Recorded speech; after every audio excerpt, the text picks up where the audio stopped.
Okay, yeah, you sit down now. Cheers. Right, no. I've got one last thing to say, I'm afraid. So it is pretty much the end of my bit, but it's time for me to hand over to my best man, Eddie.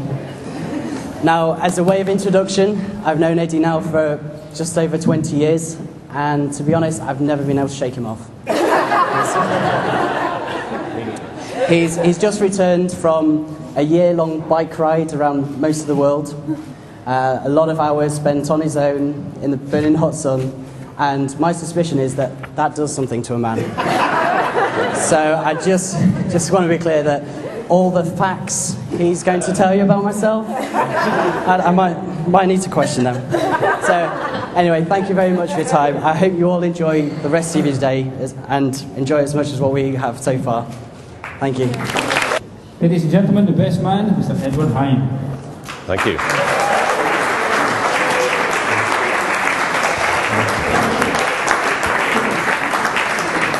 Right, first of all, can everybody hear me okay?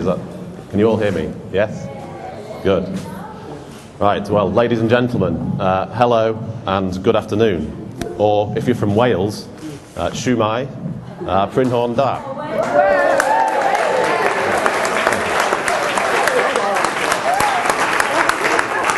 Or, if you're from Grimsby, hiya!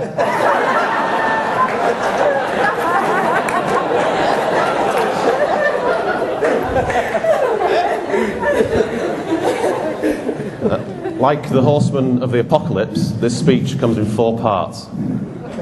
So bear with me. The first part is just a few compliments, so I'll get those out of the way first. I'll start with the beautiful bride, Katie, looking stunning today. Suitably perfect for a perfect day. Of course, 5 lovely bridesmaids, where the 3, all varying sizes and colours, but all looking great. So well done.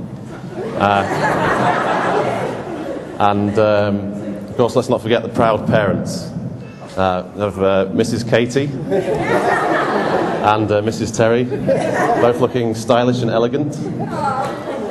And we've got Mr. Katie, he's looking very smart in his kilt.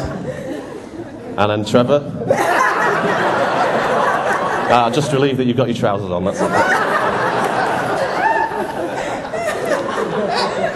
So well done.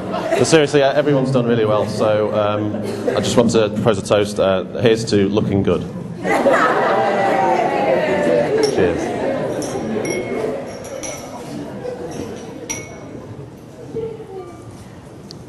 Shaking now. Right. Okay, part 2. This is called Introduction. Hello.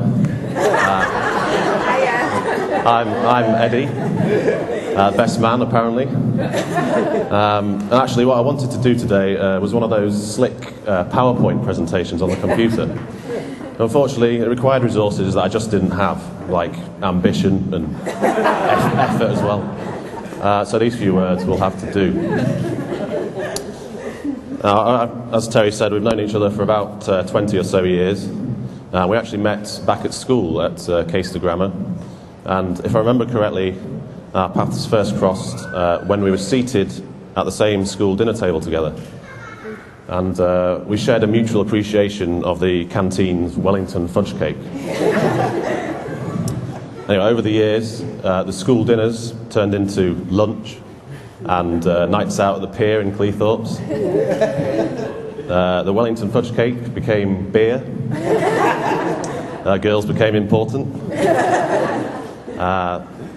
School became office, and Caister became London via Winchester.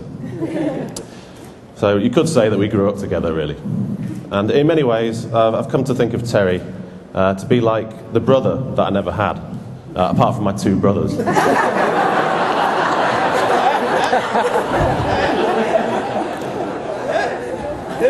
Now, Terry has taught me many things, though I had a hard time thinking of any specific examples for this speech. Here's a couple. First one, how to stuff a sleeping bag. That's not a euphemism. I mean, I used to be a folder. I used to try and fold it up, but you just stuff it in. And the second is how to throw a frisbee forehand. Again, that's not a euphemism. actually throwing a frisbee. So you can see the 21 years has been well spent, mainly doing camp outdoor sports.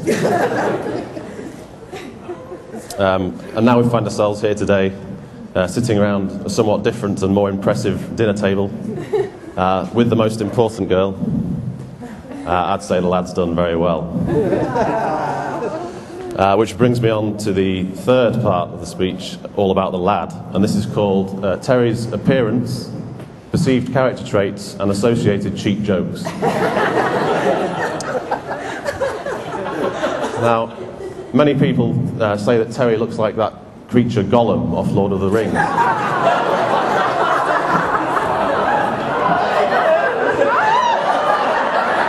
See?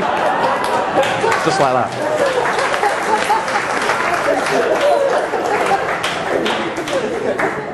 I'm not entirely sure that I see it myself. Maybe if you took Gollum to the Mordor branch of Tony and Guy hairdressers, you might start looking a bit more like him.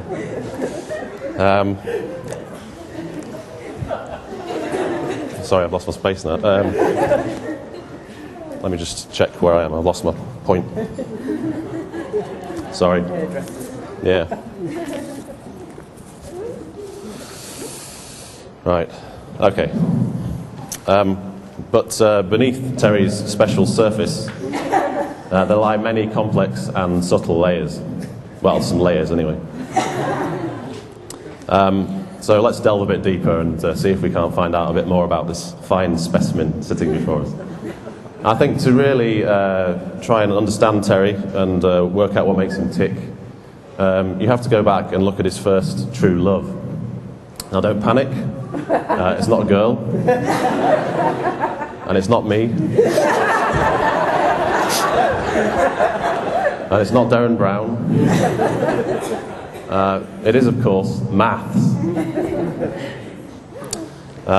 And for the purposes of padding out the speech, and also making those few cheap jokes, I'm going to compare Terry to a mathematical equation, and I think you'll find there are many similarities.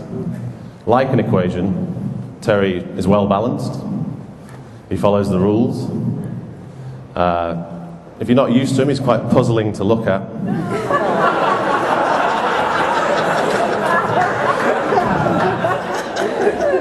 Sorry. He has a few quirks and freak boundary conditions. And you often wonder if he has any practical everyday application.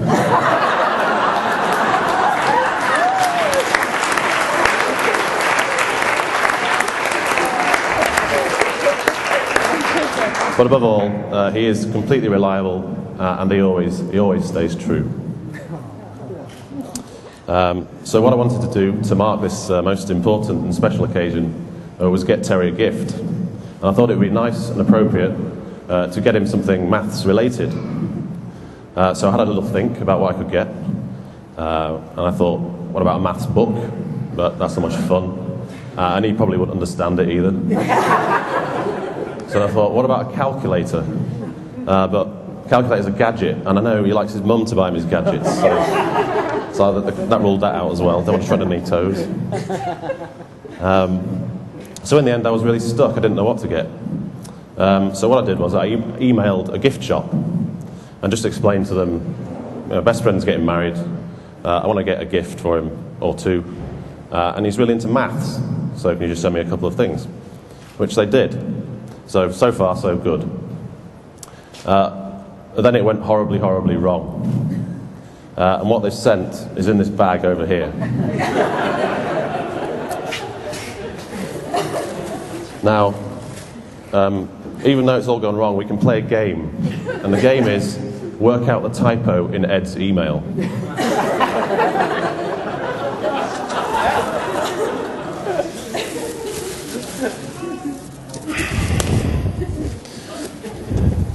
Right, this...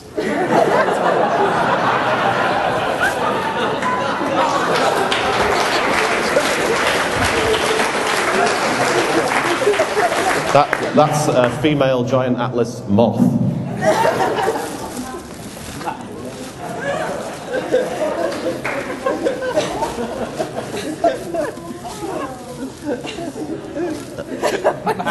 And there's also a T-shirt to go with that.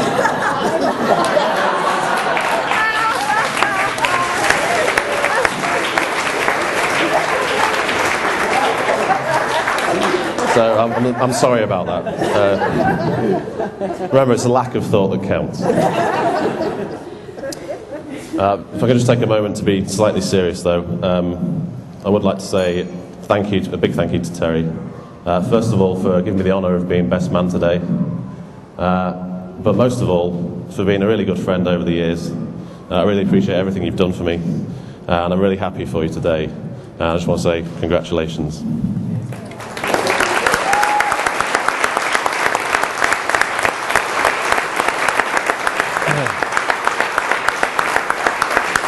Right, the fourth and final section. This is called advice. Now, it is traditional for the best man to give advice to the newlyweds, but I'm not sure these two need it, especially from me. You know, some couples you meet and you're not entirely sure or convinced that they're right for each other. Usually I'm half of the couple.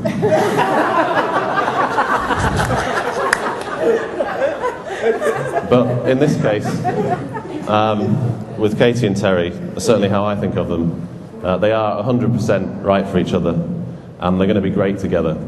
So if I was forced to give you any advice, which I am, it would be simply keep on doing what you already do so well.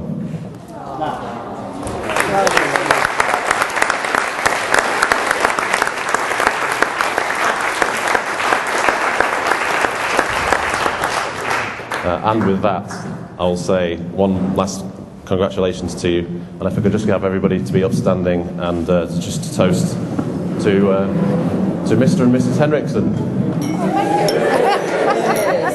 Cheers. Cheers. Cheers. Cheers. Nice drink.